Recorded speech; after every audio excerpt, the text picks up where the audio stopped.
Alhamdulillah Rabbil Alamin. Wassalatu wassalamu ala sayyidil mursalin wa ala alihi wa sahbihi ajma'in. Assalamualaikum warahmatullahi wabarakatuh.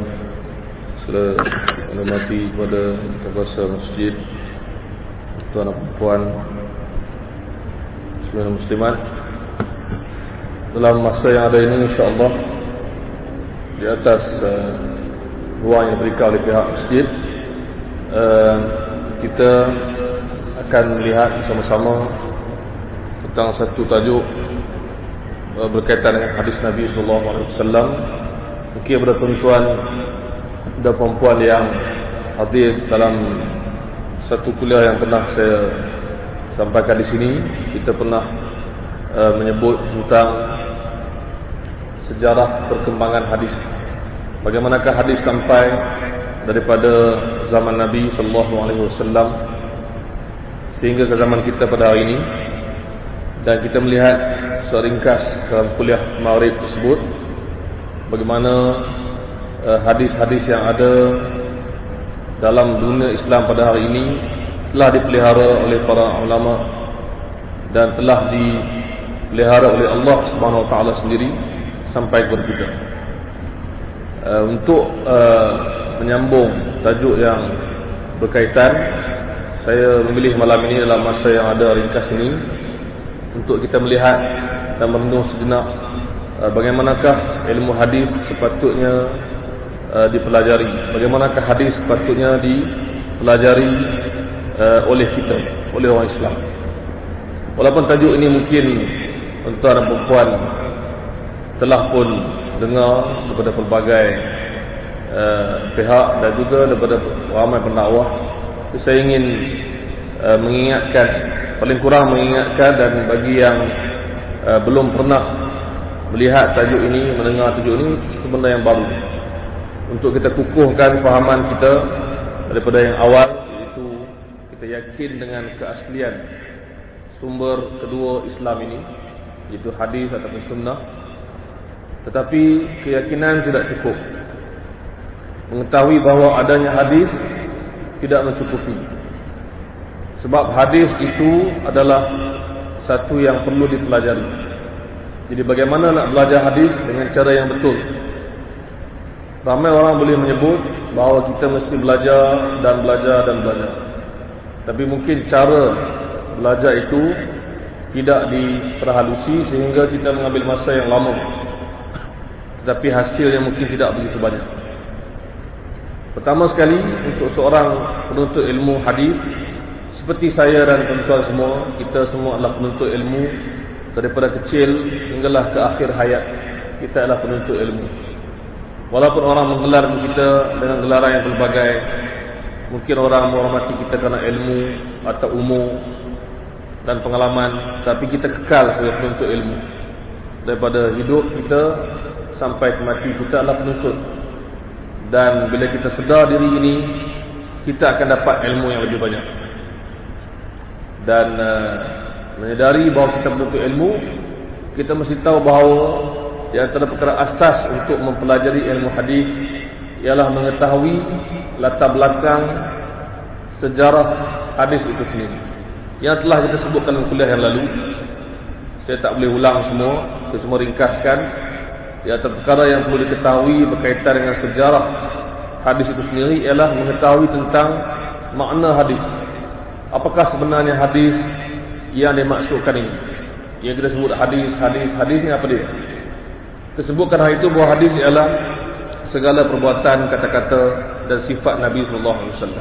Bermakna semua urusan hidup Nabi, semua gerak-geri Nabi, semua sifat Nabi, apatah lagi kata-kata, perintah, perbuatan, semuanya adalah hadis. Kemudian dalam mengetahui sejarah hadis itu juga, kita perlu tahu bahawa hadis itu telah dipelihara oleh generasi demi generasi bermula daripada para sahabat yang amanah dan menyampaikan kepada generasi yang seterusnya, iaitu para tabi'in, yang juga amanah seterusnya sehingga ke zaman yang kita panggil imam-imam mazhab dan ke zaman imam-imam hadis yang terkenal seperti Imam Al-Bukhari dan sebagainya, dan sehinggalah menyusuri generasi seterusnya hinggalah kita pada hari ini, meyakini dan mengetahui bagaimana hadis dipelihara. Sebenarnya amat penting bagi seorang penuntut ilmu hadis, kerana dia, iaitu penuntut ilmu seperti kita, perlu yakin bahawa yang kita ada pada hari ini tidak dicemari, tidak kurang, tidak hilang, dan tidak ada apa-apa penambahan, melainkan ulama dah jelaskan ribuan tahun dahulu. Ini penting. Kalau kita seorang penuntut ilmu tidak yakin benda begini, kita mungkin akan hidup dalam tanda tanya dan keraguan. Kita tak tahu di mana hadis ini, dan tak tahu mana satu hadis yang benar dan mana yang tidak benar, yang dicipta, yang ditokok tambah, ataupun yang dibawa secara salah. Bermakna kita tahu dan yakin satu asas, kita tahu dan yakin bahawa hadis itu terpelihara. Kemudian tentang sejarah hadis juga, kita perlu tahu bahawa ilmu hadis ini telah dipelajari ribuan tahun. Ia adalah tradisi ilmu, ia budaya, ia warisan. Bermakna sistem pembelajaran yang telah terbukti berkesan ialah sistem yang diamalkan oleh generasi terdahulu. Kalau pada hari ini ada orang cadangkan sistem yang baru, dia sebenarnya tidak jauh beza dan tidaklah baru seperti yang disangka. Ia sebenarnya adalah cara yang lama juga, iaitu hadis mesti disampaikan secara mulut ke mulut, daripada guru ke murid. Tidak boleh hadis itu semata-mata daripada kitab atau buku atau kertas atau zaman sekarang skrin komputer, terus kita ambil begitu saja. Bermakna tradisi ini berasal dari itu.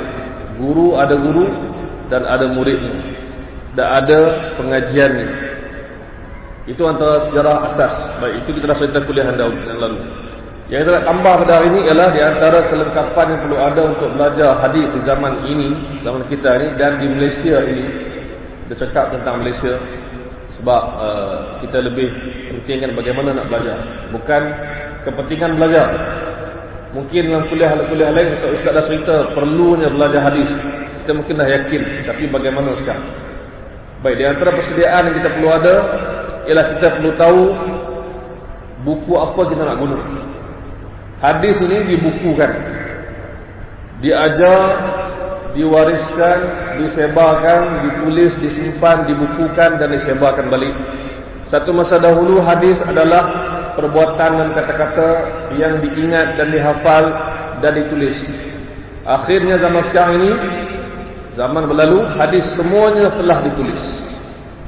Jadi bagaimana kita nak belajar pada hari ini, kita mesti tahu di mana kita nak bermula, buku apa yang sepatutnya kita mula. Dia tak boleh tiba-tiba belajar hadis, tiba-tiba buka buku besar, atau buku yang 50 jilid, ataupun buku yang mengandungi hadis 20-30 ribu hadis. Kita akan jadi hilang dalam timbunan buku-buku. Kita mesti mula dengan cara yang sedikit demi sedikit. Baik, pertama sekali kita kena tahu untuk ilmu hadis, dia ada kitab utama, buku-buku utama, sumber-sumber utama dalam hadis. Sumber-sumber utama ini telah diwarisi dan diwariskan ribuan tahun, dan dikenal pasti oleh para ulama sebagai sumber yang tertinggi dari sudut kepentingan dan cara susunan dan juga kesahihan. Ini kita panggil sumber utama, iaitu yang ulama hadis gelarkan sebagai Al-Kutub As-Sittah, buku yang 6 buku utama yang menjadi asas sumber utama hadis Nabi SAW. Ini mesti kena tahu. Bila kita tahu buku-buku yang 6 ini, kita akan nampak bagaimana kita nak belajar. Yang 6 itu ialah, bagi siapa yang dah tahu, ini sebagai maklumat ingatan. Pertama, Sahih Bukhari, buku yang dikarang oleh Imam Al-Bukhari. Ini disusun, maksudnya hadis itu disusun oleh beliau, dikumpul, disusun dan ditulis dan disalin, disebarkan oleh Imam Al-Bukhari. Itu ulama yang meninggal pada tahun 256 Hijrah. Yang kita sebut Bukhari ini, namanya Muhammad bin Ismail, gelaran dia Al-Bukhari. Dia meninggal 256 Hijrah. Kemudian buku yang kedua ataupun satu lagi buku, kita sebut 6 ni, kita sebut sekaligus lah. Kita tak mau nak lebih-lebihkan buku itu dan kurangkan buku ni. Ini semua buku-buku utama. Buku yang kedua, yang seterusnya ialah buku Sahih Muslim. Sahih Muslim, buku disusun oleh imam yang bernama Muslim bin Al-Hajjaj, murid Imam Al-Bukhari dan rakannya, yang meninggal pada tahun 261 Hijrah. Yang seterusnya adalah buku yang ketiga. Kita boleh ambil buku Sunan karya Imam Abu Daud. Sunan Abu Daud, kita biasa dengar orang kata hadis riwayat Abu Daud. Sunan nama kitabnya, Abu Daud nama penulisnya. Abu Daud ialah Sulaiman bin Al-Ash'ath.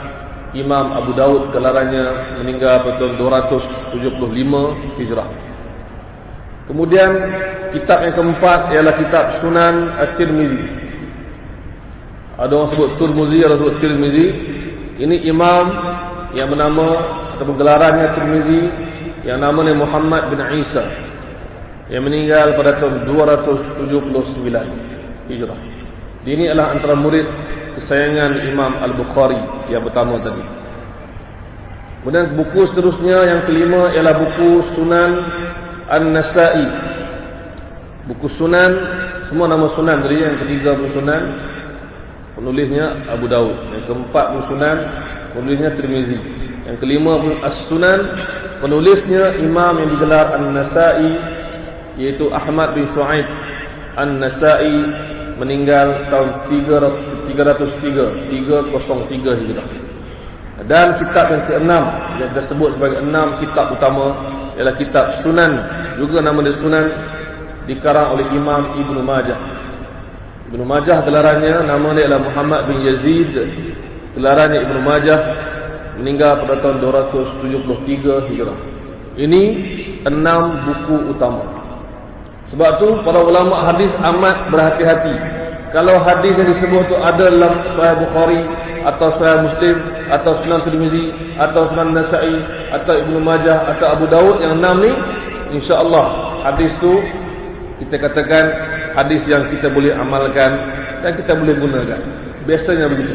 Tapi kalau bawa hadis tiba-tiba tak ada dalam mana-mana buku utama, maka ulama hadis nasihatkan kita kena cek beberapa kali dengan ulama hadis yang lain.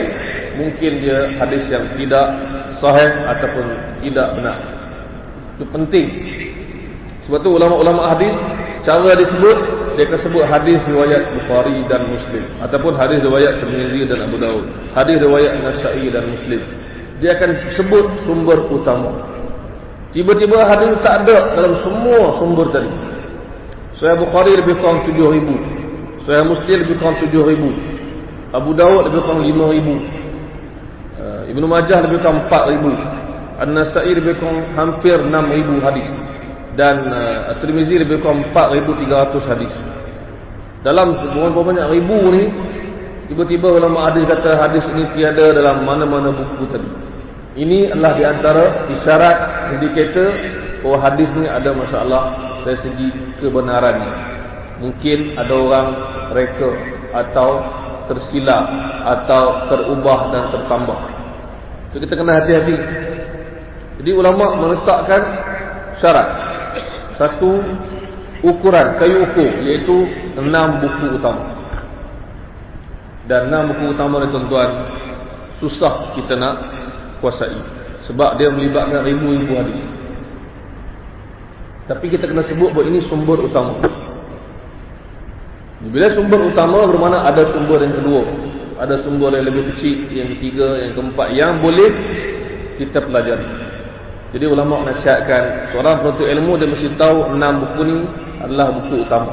Tetapi dia nak mula belajar, dia tak boleh belajar guna 6 buku ni terus. Mungkin boleh, mungkin biasanya tak boleh lah, sebab buku ni melibatkan hadis yang ribuan. Dia ambil masa perlahan-lahan. Baik, mana tempat yang dia nak mula yang sesuai? Majoriti ulama hadis, bahkan hampir kesemua ulama hadis mencadangkan kita mula dengan buku-buku hadis yang lebih kecil, yang lebih ringkas, yang lebih mudah dihabiskan. Tapi soalan timbul juga, buku mana nak baca Ustaz? Nak mula mana? Jadi saya menasihatkan dengan nasihat ini digunakan oleh para ulama, kita mula dengan buku yang paling ideal, yang paling sesuai, iaitu hadis 40 Imam An-Nawawi. Imam Nawawi boleh baca dua, boleh baca Nawawi, boleh baca Nawawi. Imam Nawawi ini meninggal pada tahun 676 Hijrah. Tuan tengok jarak dia. Tadi kita sebut 6 buku utama semua meninggal 200 lebih. Paling lewat pun Imam An-Nasai meninggal 303. Imam Nawawi ini jarak dia bila? Dia meninggal 676 Hijrah. Dia dah lewat ke belakang. Di zaman beliau telah pun masyhur pengajian kitab-kitab hadis yang 6 tadi dan kitab-kitab yang lain. Tetapi Imam Nawawi ini dia ada sifat kesian dekat bentuk ilmu. Nak mula dekat mana? Nak buat apa dulu? Takkanlah nak suruh pergi hafal Sahih Bukhari pakai telentang. Pergi baca Bukhari pergi khatam, tak sudah-sudah duk baca hadis pertama sampai ke 10, hadis 10 sampai ke pertama. Ulang. Maka dia kesian. Maka dia buat buku, nama dia Hadis 40. Tuan-tuan dan puan-puan boleh cari di semua kedai-kedai buku. Dan malangnya ramai orang tak tahu kelebihan buku Hadis 40. Orang yang tahu, dia akan sayang buku ni, dia akan beli dan baca dan simpan buku ni. Orang yang tak peduli, dia tak beli, dia tak baca, dan sudah pasti dia tak hafal dan belajar. Sebab tu tuan-tuan dan puan-puan, kalaulah saya boleh beritahu dalam masa yang singkat ini betapa pentingnya buku Hadis 40, memang saya nak beritahu. Mungkin masa tak cukup. Tapi di antara kepentingan ni ialah Imam An-Nawawi memilih 45 hadis. Dia masukkan dalam 42 tajuk dalam buku yang kecil. Sebab tu dia panggil Hadis 40, maksudnya 40 lebih. Semua hadis-hadis ini kata Imam Nawawi ialah hadis-hadis yang utama, yang paling penting untuk mula dipelajari oleh seorang penuntut ilmu hadis. Dia mesti ada permulaan yang baik. Kita nak mula belajar ataupun nak mula belajar sejak sekolah rendah ataupun tadika, mula dengan benda yang paling asas. Kalau kira-kira dulu, bukan tiba-tiba nak darab, campur dulu. Bukan tiba-tiba nak buat karangan, buat ayat dulu, eja perkataan dulu. Ini maksud permulaan yang baik. Maka Imam An-Nawawi kesian dekat penuntut ilmu hadis, maka dia buat buku Hadis 40. Kita hari ini tak peduli buku tu sebab penting sangat. Sedangkan buku tu penting, walaupun dia nipis dia penting. Sebab tu ulama tidak pernah meninggalkan buku Hadis 40. Ulama sebesar mana pun dia akan sebut Hadis 40 kitab yang paling elok untuk mula dipelajari. Dia ada 45 hadis dan dia ada 42 tajuk. Dalam tu ada hadis-hadis berkaitan akidah, kepercayaan, tauhid, ada hadis berkaitan rukun-rukun iman, rukun-rukun Islam, ada hadis berkaitan syariat, hukum hakam, ada hadis berkaitan akhlak dan tingkah laku dan pekerti dan peribadi. Semuanya ada. Baca daripada hadis 40, hadis pertama sampai hadis terakhir, tuan-tuan dan puan-puan akan dapati dia merangkumi seluruh hidup kita. Malangnya ramai orang baca hadis pertama tak sampai hadis yang terakhir. Kerana apa? Susah nak baca satu persatu. Bagaimana nak baca 7,000 hadis? Sahih Bukhari ada 7,563 hadis. Nak baca bersama satu sampai nombor 7,000 tu tak tahu bila. Tapi kita ada cadangan yang lebih ringkas. Hadis 40. Kalau saya nak tanya tuan-tuan dan puan-puan setiap orang dalam masjid ni, tapi saya tak tanya lah. Saya kata kalau saya tanya berapa kali pernah habis baca hadis 40 Imam Nawawi? Tuan-tuan boleh jawab berapa kali? Saya pernah buat satu program menghuraikan hadis 40 di salah sebuah universiti. Di depan ramai pelajar-pelajar yang bakal jadi ustaz, yang belajar dalam syariah, sudah sebagainya. Bila saya tanya siapa di depan saya ini yang baca hadis 40 sampai habis berapa kali? Semua senyum. Tu yang nak jadi ustaz tu. Yang nak bakal keluar grad bawa ijazah. Segulung ijazah jadi ustaz syariah Usuluddin dan ustaz-ustazah ramai juga yang perempuan. Semua senyum. Senyum tak tahu senyum ada makna. Mungkin makna dia saya dah habis lah. Mungkin maknanya saya dah banyak kali habis, mungkin maknanya saya tak pernah habis. Senyum ada banyak makna. Saya tanya soalan kedua, lagi terbah, iaitu siapa yang hafal hadis 40? Semuanya senyum, jadi makin kelak. Tak apa nak senyum jadi, ataupun tunduk ataupun gaul kepala. Kan? Ada yang geleng kepala pun. Bakal ustaz dan ustazah. Sebab mereka tak beri perhatian kenapa yang mana buat buku tu. Orang yang tahu ialah yang merasai kepentingan buku tu, yang pernah mengaji buku tu, yang pernah baca banyak kali dan pernah hafal dan faham. Hadis-hadis dalam kitab itu adalah hadis yang mudah untuk difahami, yang mudah dipelajari, yang mudah untuk dihafal. Contoh Imam Nawawi kata hadis 40 buku tu untuk, dia kata aku ringkaskan hadis-hadis itu liyashula hifdhuhu, untuk mudah menghafalnya. Berapa orang hafal hadis 40? Hafal satu hal mungkin kita tak boleh suruh semua orang hafal, tak sempat. Kita tak apalah, kita baca. Berapa kali baca? Inilah pentingnya kita tahu di mana nak bermula. Bila kita mula dengan hadis 40, kita dapat gambaran hadis-hadis utama yang penting. Hadis pertama, hadis tentang niat. Hadis kedua tentang rukun iman, rukun Islam, rukun iman dan juga ihsan. Hadis ketiga tentang rukun Islam yang 5, tiang agama. Hadis keempat tentang qada dan qadar. Hadis kelima tentang bahaya bid'ah dan mereka-reka cipta ibadat. Hadis keenam tentang halal dan haram dan makanan yang syubhat dan juga benda yang syubhat. Hadis ketujuh tentang nasihat. Hadis ke-8 tentang berdakwah. Hadis ke-9 tentang, kita tahu satu persatu sampai hadis yang terakhir, hadis nombor 42 ialah hadis tentang taubat. Maka dia meliputi semua benda. Baru kita faham hadis Nabi ini meliputi semua aspek. Barulah lepas itu kita cari buku-buku lain yang lebih tebal. Seperti buku Imam Nawawi yang satu lagi, juga saya cadangkan tuan-tuan dan puan-puan ikuti pengajiannya, beli dan baca. Itu buku yang lebih tebal tapi menarik, iaitu buku yang tuan-tuan puan-puan pernah dengar, Riyadhus Salihin. Riyadhus Salihin buku yang menarik kerana Imam Nawawi yang sama juga, dia buat buku tu untuk hadis-hadis yang diamalkan, amalan. Riyadhus Salihin adalah taman-taman orang soleh, maksud dia. Maka dikumpulkan hadis lebih kurang 1900 hadis, hampir 2000 hadis untuk diamalkan. Maka kita baca ada amalan hati, ada amalan lahir, maksud zahir, dan ada akhlak, ada Quran, ada zikir, ada solat dan sebagainya. Jadi tuan-tuan dan puan-puan, kalau ada ustaz mengajar kitab Riyadhus Salihin, kita ikuti. Sebab ini adalah buku-buku yang lebih mudah untuk dihabiskan oleh penuntut ilmu hadis berbanding kitab-kitab yang lebih tebal. Maka kita mula dengan kitab-kitab yang kecil, sedikit demi sedikit, dan kita baca hadis tersebut. Kemudian penuntut ilmu hadis juga perlu faham bahawa hadis Nabi ini dia ada sahih dan ada yang tak sahih. Dari segi ulama telah buat ribuan tahun. Maka dia perlu belajar dan mengenali siapakah ulama-ulama hadis yang boleh kita ambil pandangan mereka tentang hadis-hadis ini.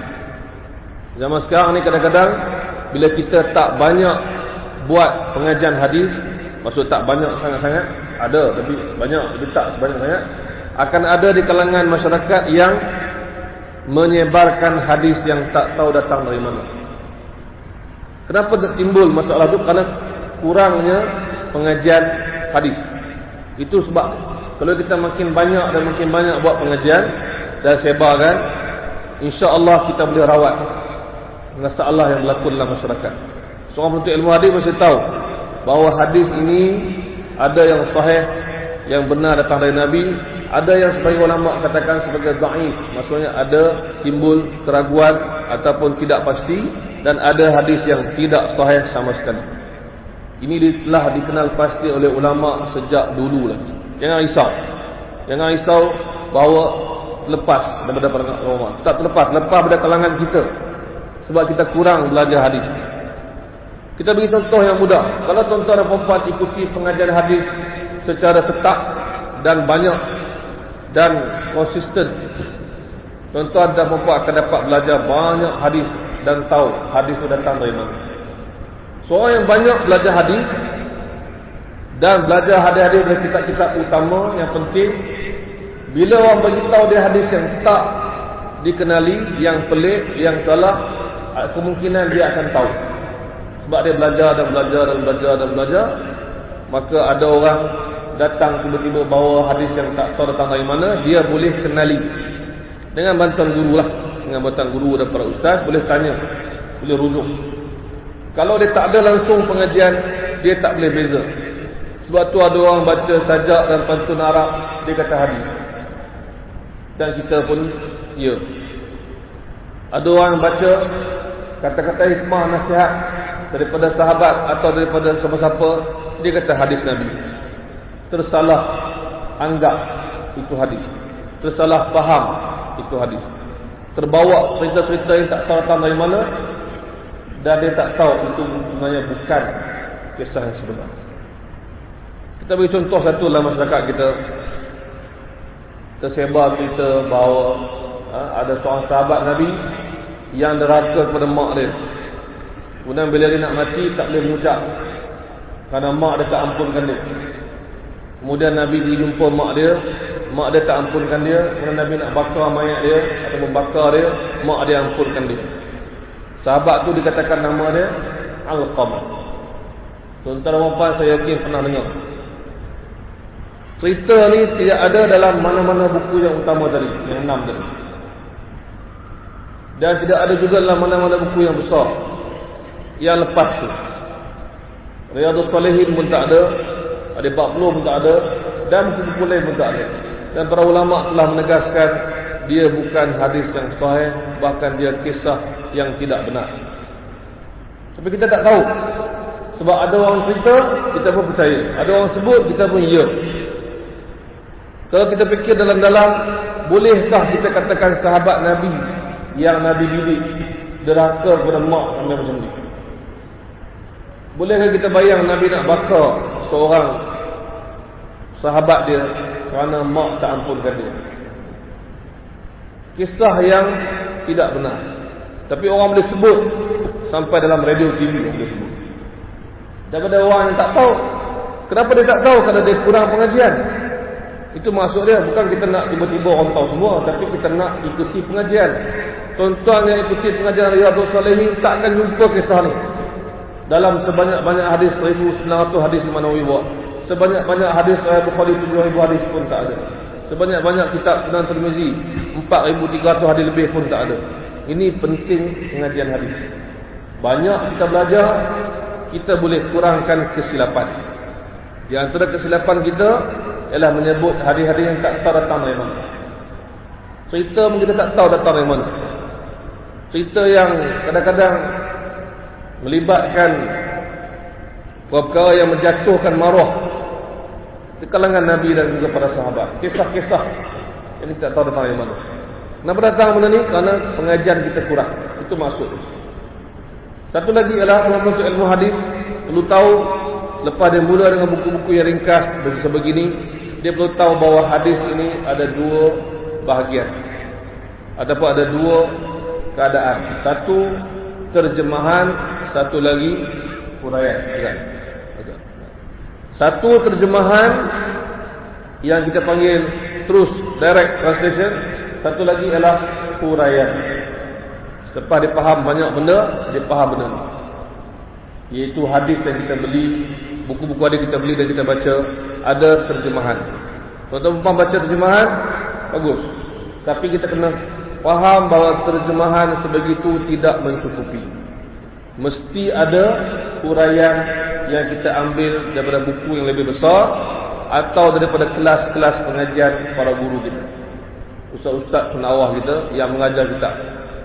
Sebab tu tak akan jadi alim orang yang borong kitab dan beli tanpa baca dan belajar. Tak akan jadi alim.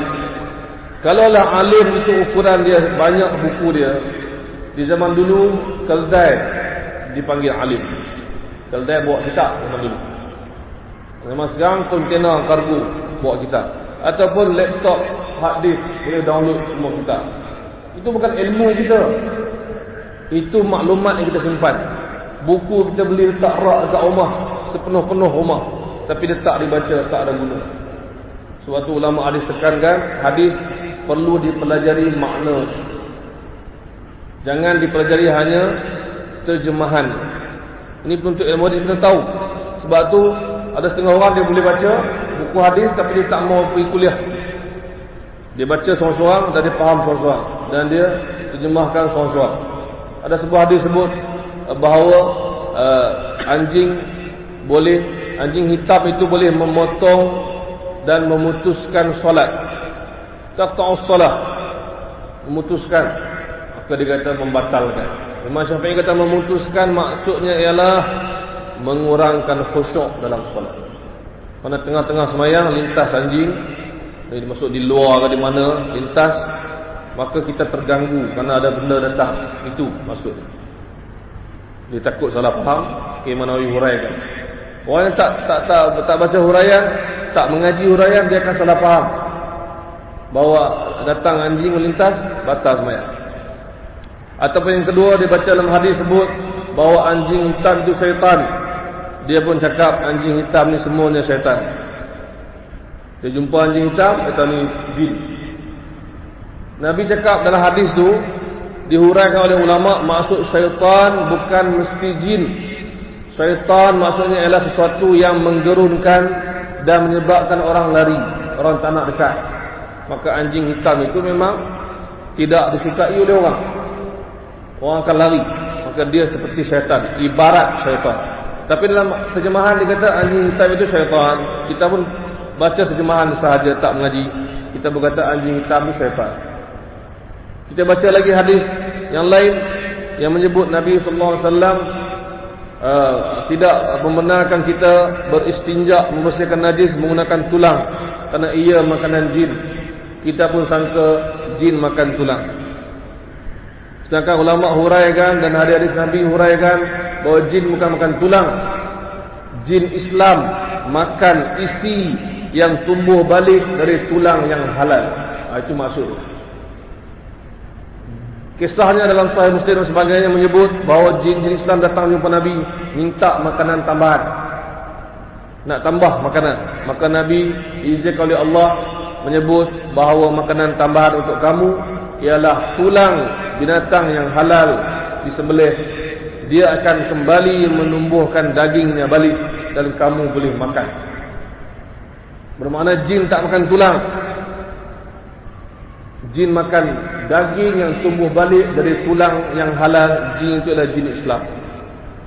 Tiada orang tak faham juga jin makan tulang. Dia tengok anak orang makan tulang, kata anak dia sebab jin makan tulang. Jin pun tak makan. Orang mungkin makan tulang. Dia lapar sangat dia makan tulang. Anjing mungkin gigit tulang. Jin dia tak makan tulang. Jin Islam dia tak makan tulang. Dia mulia. Jin Islam adalah seperti orang Islam. Bila kita baca hadis, kita akan jumpa makna lebih dalam. Dan kita akan faham maksud arahan-arahan Nabi. Itu satu lagi.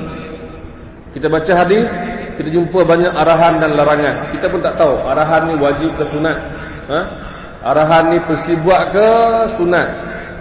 Larangan ni haram ke makruh. Untuk kita tahu makna larangan dan arahan, jadi mesti kena mengaji. Bila kita baca buku hadis, dia akan bawa Nabi melarang, Nabi melarang, Nabi melarang. Kita pun tak tahu larangan itu haram atau larangan makruh atau larangan adab. Dan di bawah hadis Nabi menyuruh, Nabi menyuruh, Nabi memerintah, Nabi memerintah. Kita tak faham perintah wajib atau perintah sunat ataupun perintah cadangan dan adab. Bermakna penuntut ilmu hadis mesti sedar, dia mesti mengaji hadis pertama dengan bacaan, terjemahan dan huraian. Macam juga Quran, tuan-tuan, kalau kita nak buat kiasan dan bandingkan. Tuan-tuan faham tak Al-Quran? Tuan-tuan faham. Buka terjemahan, boleh baca terjemahan. Tetapi kadang-kadang tak faham maksud di sebalik terjemahan. Maka perlukan huraian, perlukan tafsiran, perlukan kuliah pengajian, baru faham. Bila kita baca ayat surah Al-Kafirun, lakum dinukum waliyadin, kamu agama kamu, aku agama aku. Adakah maksud tak berdakwah? Ada orang salah faham. Kita masuk kuliah Al-Kafirun, kita dia tak payah nak dakwah. sebab dia tak faham makna sebenar ayat tersebut. Dia baca ayat Allah sebut Allah ampunkan semua dosa. Innallaha yaghfiru dzunuba jami'a. Sungguhnya Allah mengampunkan semua dosa. Dia baca hadis ni pula Allah ampun dosa kecuali syirik. Innallaha la yaghfiru an yushraka bihi wa yaghfiru ma duna dzalika liman yasha. Allah tidak akan ampun dosa syirik. Allah akan ampun dosa yang lain sesiapa yang dikehendaki. Tadi ayat Quran kata ampun semua. Ayat ni pula kata tak ampun semua. Ampun semua kecuali syirik. Ini nak faham macam mana ayat ni. Kita baca pula ayat lain. La khaufun alaihim wa la hum yahzanun. Orang beriman tiada takut dan tiada mereka bersedih. Terjemahan. Tidak takut dan tidak sedih. Tapi dalam hidup kita, orang berimanlah yang kadang-kadang takut kerana banyak benda berlaku dalam hidup dia, dan kadang-kadang sedih kerana kematian dan sebagainya. Jadi, kenapa Tuhan kata orang beriman dia tak takut dan tak sedih? Kita pula beriman, takut dan sedih. Dan dalam ayat yang lain Allah cerita Allah akan uji kita dengan ketakutan. Allah akan jadikan kamu takut. Wala nabluwannakum bisyai'in minal khauf. Allah akan pasti uji kamu dengan sedikit ketakutan. Tadi cakap tak takut, sekarang cakap takut. Ini makna ayat-ayat Quran ni perlu difahami huraiannya. Macam juga hadis. Tuan-tuan baca hadis kat rumah seorang-seorang. Baca heran. Nabi sebut bila imam berdiri, hendaklah kamu berdiri. Bila imam duduk, wa in shalla jalisan, kalau dia solat duduk, fa sallu julusan, kamu semua kena solat duduk. Apa makna hadis ini? Apakah maksud hadis ini? Bila imam sakit, dia duduk, makmum duduk juga. Maksud hadis tadi, bila kita baca terjemahan dan huraian dan syarahan para ulama, baru kita faham hadis tu ialah yang awal. Maksudnya jadi peringkat permulaan Nabi buat macam tu. Kemudian Nabi tukar dan Nabi mansuhkan hukumnya.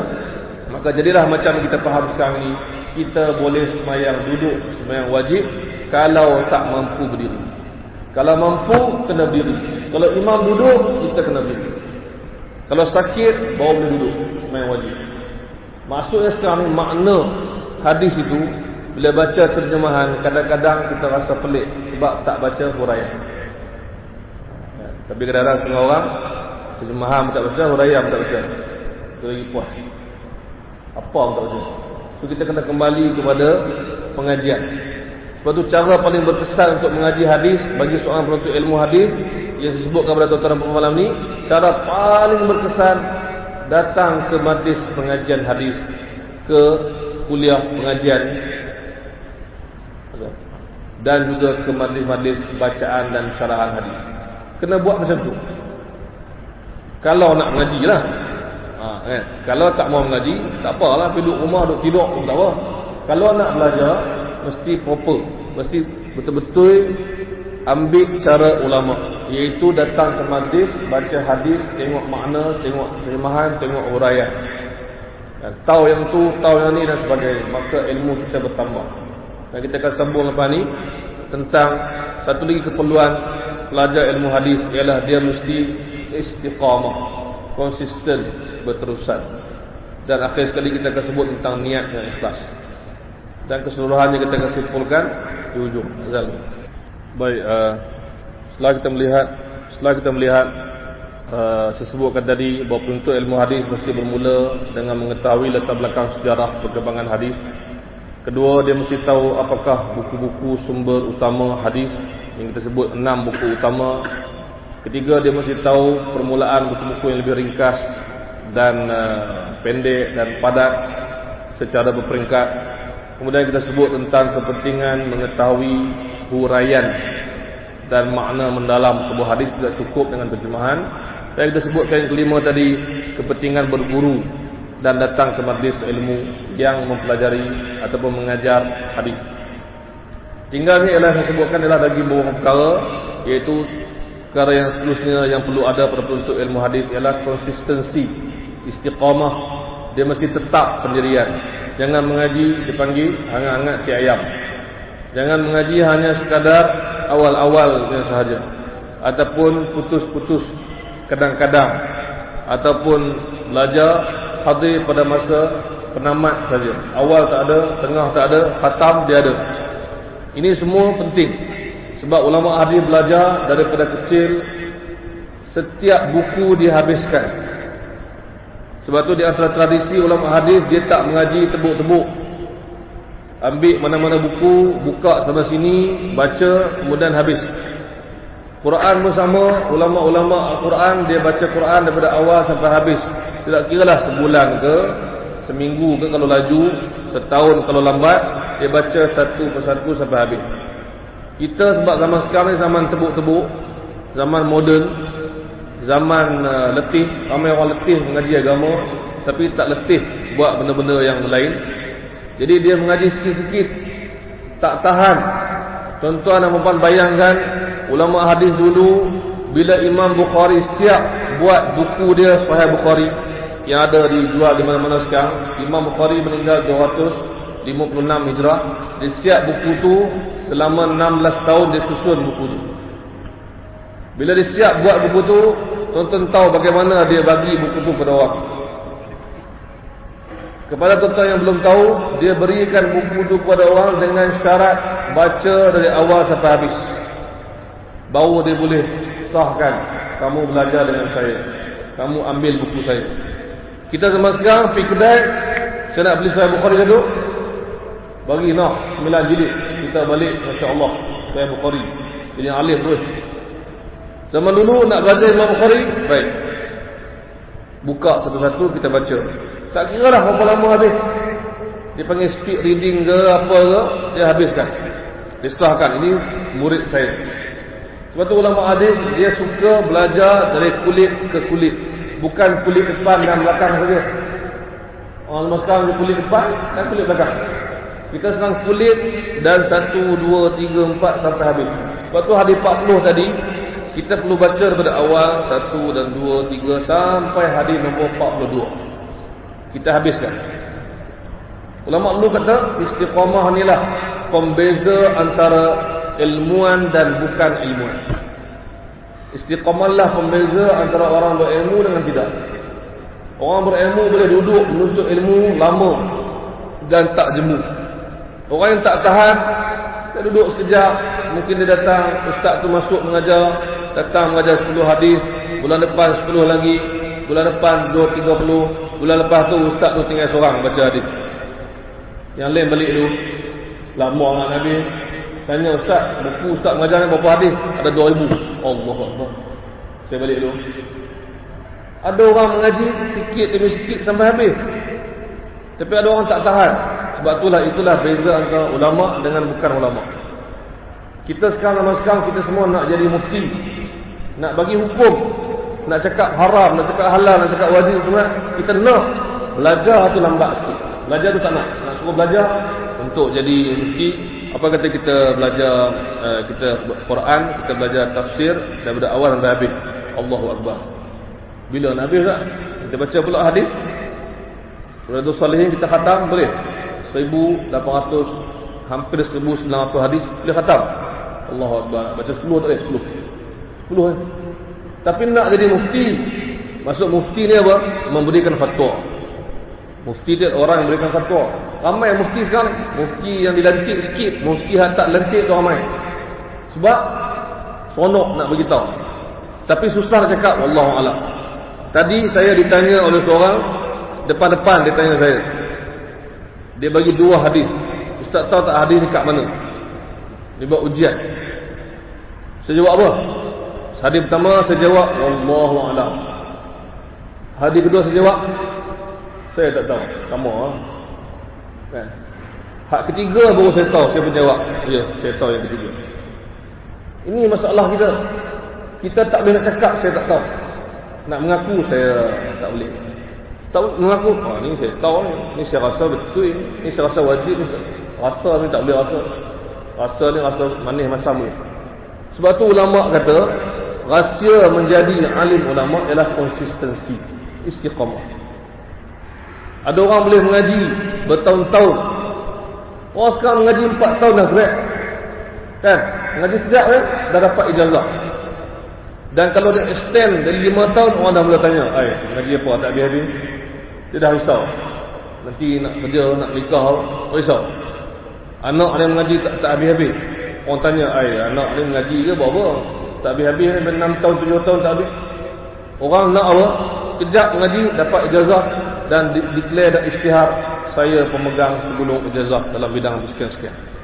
Ulama dulu dia mengaji tak ada ijazah macam sekarang. Ada ijazah dari segi kertas yang ditulis dengan elok, dicop, semua ada. Tapi tak ada sekarang. Yang kedua, mengaji tak ada had umur, tak ada had usia, tak ada had tempoh. Sebab mengaji ni nikmat. Siapa yang dapat nikmat ni, dia tak boleh berhenti sampai mati. Sebab tu kita dah sebut dalam kuliah maghrib yang saya hadir dulu, kita sebut kata-kata Imam Ahmad mazhab Hanbali, murid Imam Syafi'i. Orang tanya dia, sampai bila wahai imam nak mengaji? Dia kata sampai kubur. Istiqamah. Sebab tu orang yang nak berhabis baca kitab dengan pengajian, kita respect, kita salute, kita kagum dan kita sanjung, kita bagi fikir melekat lah kalau ada duit. Kita bagi satu benda yang perhargaan. Tahniah kerana dapat berjaya khatam Al-Quran, khatam kitab ni, khatam ada 40, mengaji ni perlahan-lahan lama-lama habis. Saya pernah beritahu, saya pernah buat tuan-tuan, saya beritahu tuan-tuan nak membuat sebelum kita akhiri kuliah ni. Saya pernah mengajar satu kitab, nama dia Syama'il Muhammadiyah, kitab yang terkenal, karya Imam Tirmizi tadi, yang tersebut Imam Tirmizi tu meninggal pada 279 Hijrah. Dia karang sebuah kitab, nombor 4, hadis dia ada lebih kurang 400 hadis. Saya mengajar 3 tahun di sebuah surah. Saya tak cadang pun nak mengajar 3 tahun. Tapi apa yang berlaku tuan-tuan, bila hari kita khatam, hari yang 3 tahun tepat tu kita khatam, dah 3 tahun habis tu, saya tanya, tuan-tuan hadir ke dulu yang tahun pertama kita buat? Tak hadir. Mana habis orang? Dia tukar habis orang. Orang yang hadir pada kuliah pertama orang lain, tahun kedua orang lain. Khatam tu, yang dapat sah khatam daripada saya, berjaya khatam, orang yang baca hadis tu ialah hari tu berubah habis. Melainkan adalah imam dengan Bilal yang berjaya sebab dia terpaksa duduk. Dia terpaksa duduk. Mana susah tuan-tuan. Sebab tu bila kita dapat nikmat mengaji, pastikan kita ada istiqamah. Jangan mengaji kejap, lepas tu balik. Lepas tu setengah orang dia mengaji pada peringkat awal tapi dia tak dapat habiskan. Jadi kita berdoa kepada Allah semoga dapat istiqamah. Dan yang terakhir ialah niat yang ikhlas. Seorang penuntut ilmu, saya sengaja letak niat tu di akhir, sebab niat ni banyak orang sebut di depan, saya sebut di akhir, sama aja. Maknanya apa? Daripada awal mengaji sampai habis, niat mesti betul. Bukan hanya awal saja ikhlas, di hujungnya tidak. Niat ni payah tuan-tuan, sebab kita buat ibadat banyak gangguan syaitan. Kita solat, syaitan ganggu. Kita tengah takbir tu, kita rasa orang tengok kita pun buat bukan main lah. Kita lari niat kita, tapi kita dapat sedar balik, kita betulkan balik. Kita sentiasa bergelut dan berlawan dengan syaitan yang nak ganggu niat kita. Kita sedekah, tak tahu lagi ikhlas tak ikhlas, tapi kita kena buat juga, lawan. Jangan tinggalkan amalan kerana takut menunjuk atau takutkan niat yang salah. Mengaji sama juga. Mengaji hadis, niat kena betul. Menuntut ilmu, niat kena betul. Baru kita dapat bantuan daripada Allah Subhanahu Wa Taala.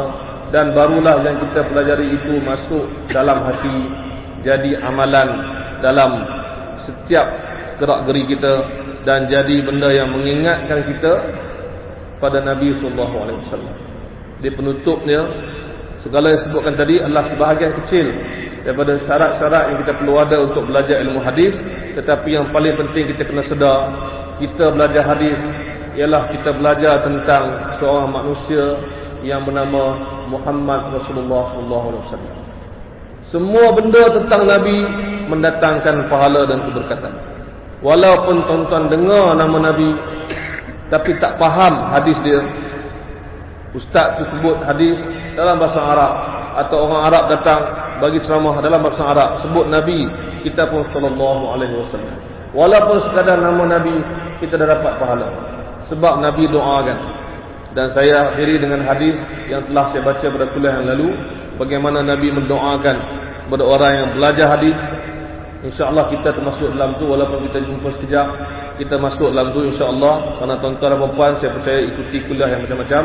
Nabi doakan dalam sebuah hadis yang diriwayatkan oleh Imam Abu Daud yang tadi kita sebut, dan Tirmizi dan Ibnu Majah, disebutkan bahawa Nabi mendoakan naddarallahu imra'an, semoga Allah memberikan cahaya di dunia dan akhirat kepada seseorang sami'a maqalati, dia dengar hadis-hadisku, fawa'aha, maka dia fahami hadis-hadisku, fahafizah, dan dia ingat dan simpan hadis-hadis itu.